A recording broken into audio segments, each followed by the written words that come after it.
اور اگر وہ اللہ تعالیٰ پر اور نبی پر اور اس پر ایمان رکھتے ہوتے جو ان کی جانب نازل کیا گیا تو وہ انہیں دوست نہ بناتے، لیکن ان میں سے اکثر نافرمان ہیں۔ آپ بلا شبہ ان لوگوں کی دشمنی میں جو ایمان لائے سب سے سخت یہود کو پاؤ گے اور ان لوگوں کو جنہوں نے شرک کیا، اور یقیناً آپ ان سب سے دوستی میں زیادہ قریب ان لوگوں سے جو ایمان لائے ان لوگوں کو پاؤ گے جنہوں نے کہا کہ یقیناً ہم نصارہ ہیں۔ اس کی وجہ یہ ہے کہ یقیناً ان میں علماء اور راہب ہیں اور بلا شبہ وہ تکبر نہیں کرتے، اور جب وہ سنتے ہیں جو رسول کی طرف نازل کیا گیا تو آپ دیکھتے ہیں کہ ان کی آنکھیں آنسوؤں سے بہہ رہی ہوتی ہیں، اس وجہ سے کہ انہوں نے حق کو پہچان لیا ہے۔ وہ کہتے ہیں کہ اے ہمارے رب، ہم ایمان لے آئے، چنانچہ ہمارا نام گواہی دینے والوں کے ساتھ لکھ لے،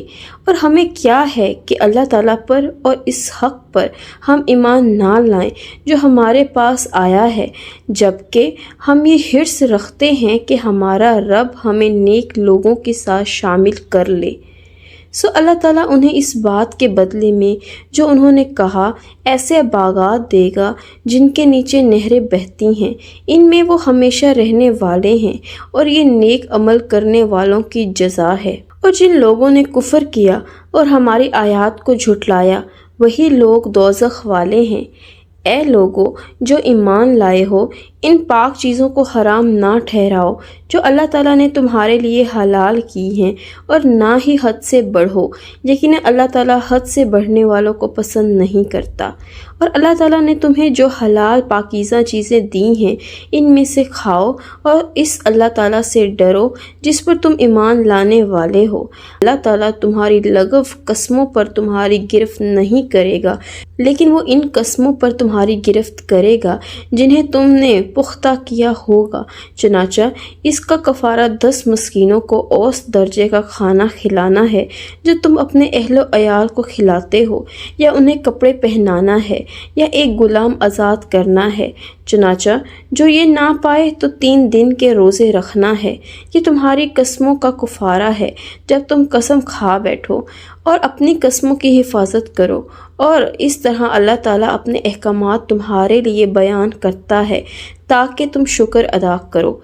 اے لوگو جو ایمان لائے ہو، بلا شبہ شراب اور جوا اور شرک کے لیے نصب کی گئی چیزیں اور قسمت آزما تیر سب گندے شیطانی کام ہیں، چنانچہ تم ان سے اجتناب کرو تاکہ تم فلاح پاؤ۔ بلا شبہ شیطان یہی ارادہ رکھتا ہے کہ شراب اور جوئے کے ذریعے تمہارے درمیان دشمنی اور بغض ڈال دے اور تمہیں اللہ تعالیٰ کی یاد اور نماز سے روک دے۔ تو کیا تم باز آنے والے ہو؟ اور اللہ تعالیٰ کی اطاعت کرو اور اس کے رسول کی اطاعت کرو اور ان کی نافرمانی سے بچو۔ پھر اگر تم نے منہ موڑا تو جان لو کہ بلا شبہ ہمارے رسول کی ذمہ صرف کھول کر پہنچا دینا ہے۔ جو ایمان لائے اور جنہوں نے نیکیاں کی ان پر اس میں کوئی گناہ نہیں جو وہ کھا چکے جب وہ اللہ تعالیٰ سے ڈر گئے اور وہ ایمان لائے اور انہوں نے نیکیاں کی، پھر وہ اللہ تعالیٰ سے ڈرتے رہے اور وہ ایمان لائے، پھر بھی وہ اللہ تعالیٰ سے ڈرتے ہی رہے اور انہوں نے نیکیاں کی، اور اللہ تعالیٰ نیکی کرنے والوں سے محبت کرتا ہے۔ اے لوگو جو ایمان لائے ہو، اللہ تعالیٰ تمہیں شکار میں سے کسی چیز سے ضرور آزمائے گا کہ تمہارے ہاتھ اور تمہارے نیزے اس تک پہنچتے ہوں گے تاکہ اللہ تعالیٰ جان لے کہ اس سے بن دیکھے کون ڈرتا ہے۔ پھر اس کے بعد جس نے زیادتی کی تو اس کے لیے دردناک عذاب ہے۔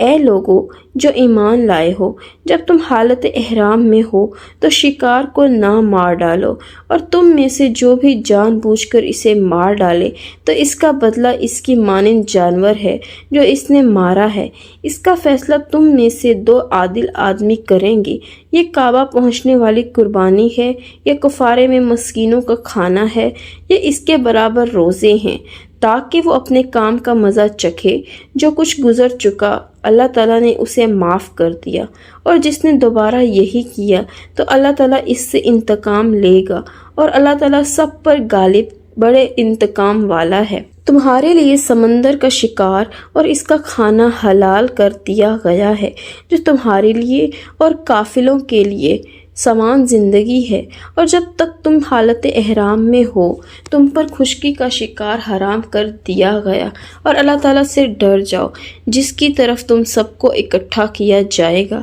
اللہ تعالیٰ نے حرمت والے گھر کعبہ کو لوگوں کے قیام کا ذریعہ بنایا ہے، اور حرمت والے مہینوں کو بھی، اور قربانی کے جانوروں کو بھی، اور پٹے ڈالے گئے جانوروں کو بھی۔ اس کی وجہ یہ ہے کہ تم جان لو کہ یقیناً اللہ تعالیٰ جانتا ہے جو بھی آسمانوں میں ہے اور جو زمین میں ہے، اور بلا شبہ اللہ تعالیٰ ہر چیز کو خوب جاننے والا ہے۔ جان لو کہ اللہ تعالیٰ یقیناً سخت سزا دینے والا ہے، اور بلا شبہ اللہ تعالیٰ بے حد بخشنے والا، نہایت رحم والا ہے۔ رسول پر پہنچا دینے کے سوا کوئی ذمہ داری نہیں، اور اللہ تعالیٰ جانتا ہے جو بھی تم ظاہر کرتے ہو اور جو بھی تم چھپاتے ہو۔ آپ کہہ دیں ناپاک اور پاک برابر نہیں، اور اگرچہ ناپاک کی کثرت تمہیں اچھی لگے، چنانچہ اللہ تعالیٰ سے ڈر جاؤ اے عقل والو، تاکہ تم کامیاب ہو جاؤ۔ اے لوگوں جو ایمان لائے ہو، ایسی چیزوں کے بارے میں سوال نہ کرو کہ اگر وہ تم پر ظاہر کر دی جائیں تو تمہارے لیے ناگوار گزریں، اور اگر تم ان کے بارے میں سوال کرو جب قرآن نازل کیا جا رہا ہو تو وہ تمہارے لیے ظاہر کر دی جائیں گی۔ اللہ تعالیٰ نے ان سے درگزر فرمایا ہے، اور اللہ تعالیٰ بے حد بخشنے والا، نہایت بردبار ہے۔ بے شک تم سے پہلے کچھ لوگوں نے ان کے بارے میں سوال کیا، پھر وہ ان سے کفر کرنے والے ہو گئے۔ اللہ تعالیٰ نے نہ کوئی بحیرہ، کان پھٹی اونٹنی، اور نہ ہی سائبہ، سانڈ چھٹی ہوئی، اور نہ ہی وسیلہ، اوپر تلے بچے دینے والی، اور نہ ہی حام، بچوں کا باپ اونٹ مقرر کیا ہے، بلکہ جن لوگوں نے کفر کیا وہ اللہ تعالیٰ پر جھوٹ باندھتے ہیں، اور ان میں سے اکثر عقل نہیں رکھتے۔ اور جب ان سے کہا جاتا ہے کہ جو اللہ تعالیٰ نے اتارا ہے اس کی طرف آؤ اور رسول کی طرف آؤ، تو وہ کہتے ہیں ہمیں وہی کافی ہے جس پر ہم نے اپنے آباء و اجداد کو پایا ہے، اور کیا اگرچہ ان کے آباء و اجداد کچھ بھی نہ جانتے ہوں اور نہ ہی وہ ہدایت پاتے ہوں۔ اے لوگو جو ایمان لائے ہو، تم پر اپنی جانوں کی حفاظت لازم ہے۔ جب تم ہدایت پا جاؤ تو جو گمراہ ہو وہ تمہیں نقصان نہیں پہنچائے گا۔ تم سب نے اللہ تعالیٰ ہی کی طرف لوٹ کر جانا ہے، چنانچہ وہ تمہیں بتا دے گا جو بھی تم عمل کیا کرتے تھے۔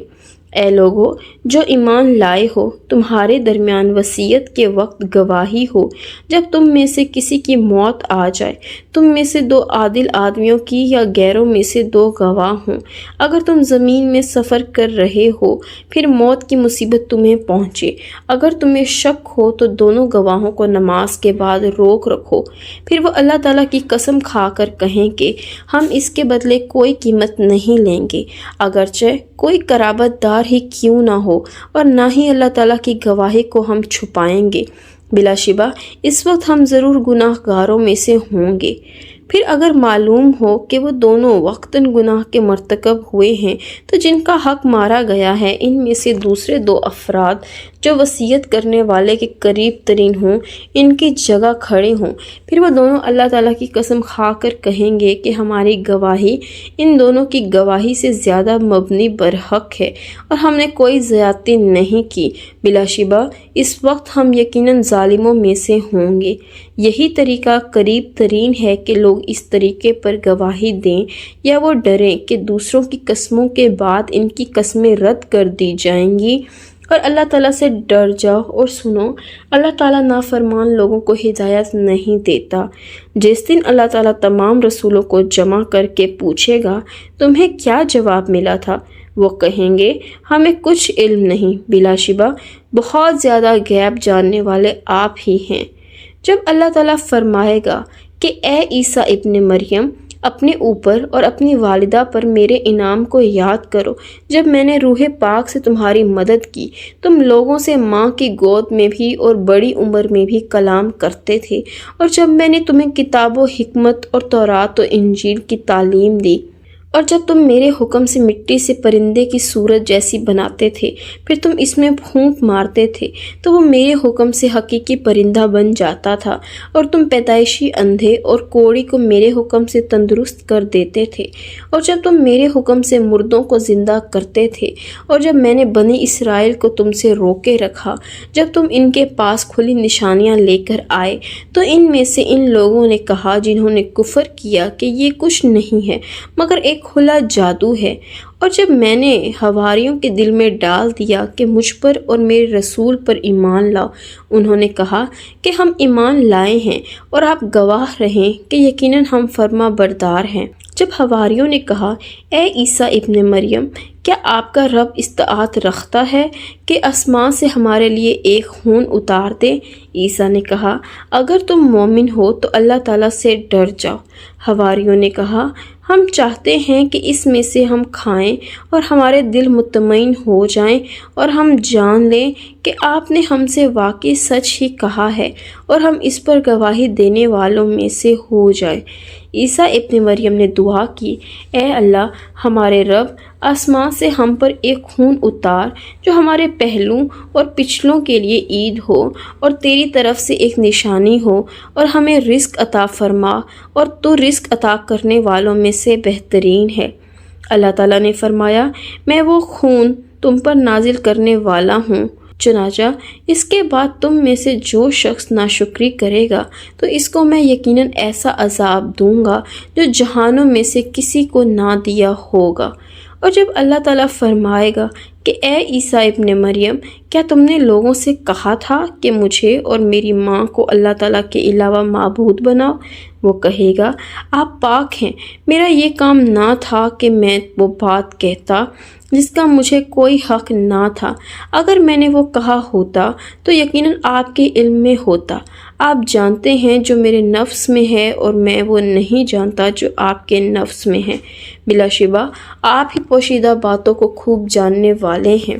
میں نے ان سے اس کے سوا کوئی بات نہیں کہی جس کا آپ نے مجھے حکم دیا کہ اللہ تعالیٰ کی عبادت کرو، جو میرا بھی رب ہے اور تمہارا بھی رب ہے، اور میں ان پر گواہ تھا جب تک میں ان میں موجود تھا۔ پھر جب تم نے مجھے اٹھا لیا تو ان پر تو ہی نگران تھا، اور تو ہر چیز پر گواہ ہے۔ اگر تو ان کو سزا دے تو یقیناً وہ تیرے ہی بندے ہیں، اور اگر تو انہیں بخش دے تو یقیناً تو سب پر غالب کمال حکمت والا ہے۔ اللہ تعالیٰ فرمائے گا کہ یہ وہ دن ہے جس میں سچوں کو ان کی سچائی نفع دے گی۔ ان کے لیے باغات ہیں جن کے نیچے سے نہریں بہہ رہی ہیں، اس میں ابدالآباد تک ہمیشہ رہنے والے ہوں گے۔ اللہ تعالیٰ ان سے راضی ہوا اور وہ اللہ تعالیٰ سے راضی ہوئے، یہی بہت بڑی کامیابی ہے۔ آسمانوں اور زمین کی بادشاہت اللہ تعالیٰ ہی کے لیے ہے، اور جو کچھ ان کے درمیان ہے، اور وہی ہر چیز پر پوری طرح قدرت رکھنے والا ہے۔